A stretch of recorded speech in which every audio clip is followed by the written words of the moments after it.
This is Leyden. In the summer of 2007, I received an invitation that would lead me on a journey across the world and into the depths of my own heart.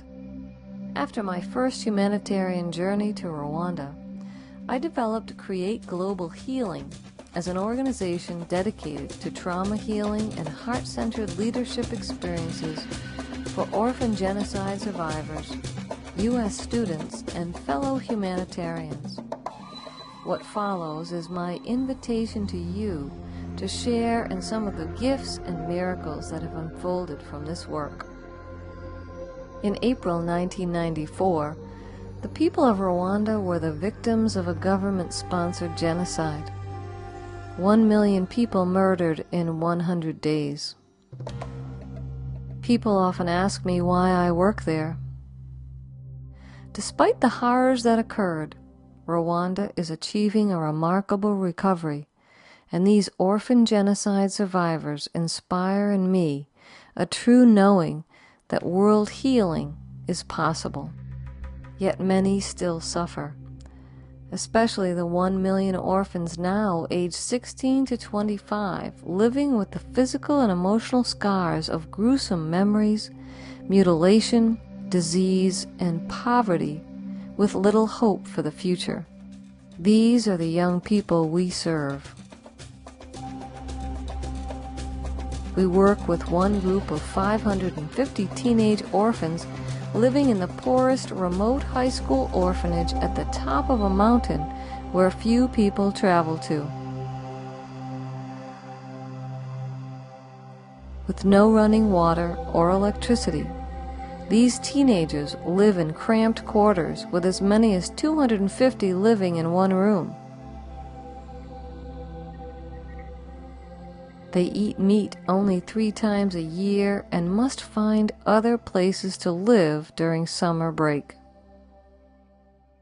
In the capital city of Kigali, we work with another group of over 100 orphan genocide survivors, head of households, young adults caring for 2 to 6 other children since the time of the genocide.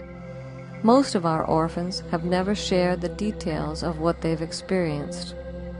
We partner with them in their healing by giving witness to their stories and teaching them the most compassionate and effective trauma healing techniques available from the field of energy psychology.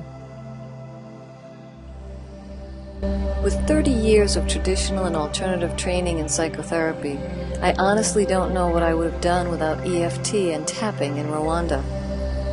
One of the most profound experiences with EFT I can remember was working with a group of 100 orphan head of households. The very first day, I asked the group what healing they wanted to work on. They asked to work on healing for the wound of rape. After starting out at a SUDS level of 9 to 10, with just 3 rounds of EFT, the group SUDS level was a 2. We've experienced the same results for everything from anxiety, problem solving, physical danger, pain, loneliness, and hunger, to the most profound traumas imaginable. We teach tapping in a train-the-trainer model. Everyone who is trained is asked to be a counselor and a trainer for others.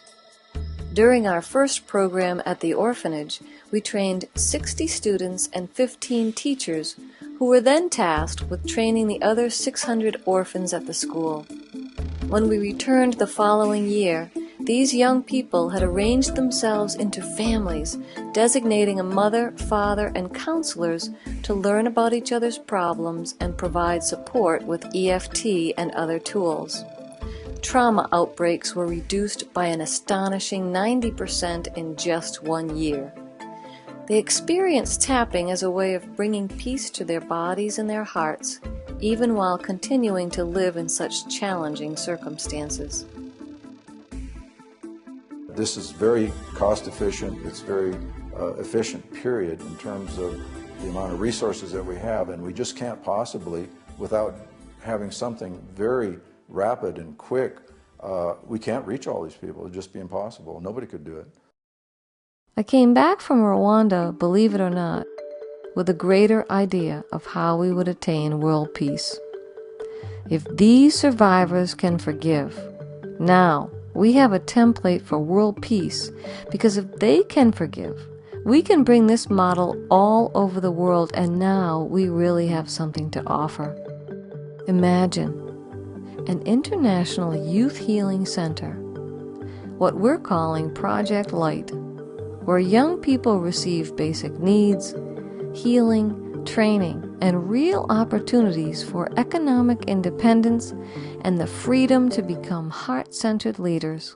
But I think there's a growing population, especially in America, more of a conscious population that will really, if they're able to see this footage, really get this message we're trying to bring, that, here's this small population that's really doing something profound in terms of the way they're addressing a serious national tragedy. We would love to have the resources to bring these techniques that we know are so effective in the field, that are so advanced that we are having the kinds of results we're having. The message here most certainly is that if tapping can work with these young people, it can work for anyone, anywhere. I'm deeply grateful to the tapping community and to the World Tapping Summit for your support. This powerful work offers us an amazing opportunity to heal our minds, bodies, and hearts, not only individually, but globally as well. So I came away saying, well, if these survivors could forgive, now we've got a template for world peace. Because if they can forgive, we can bring this model all over the world, and now we really have something to offer.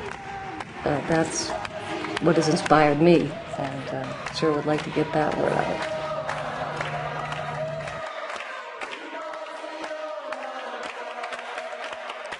We need your help, and the folks at the Tapping World Summit have made it easy for you.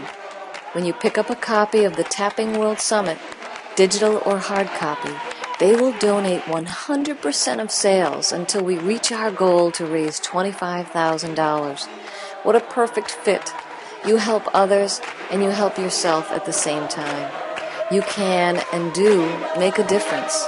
Thank you.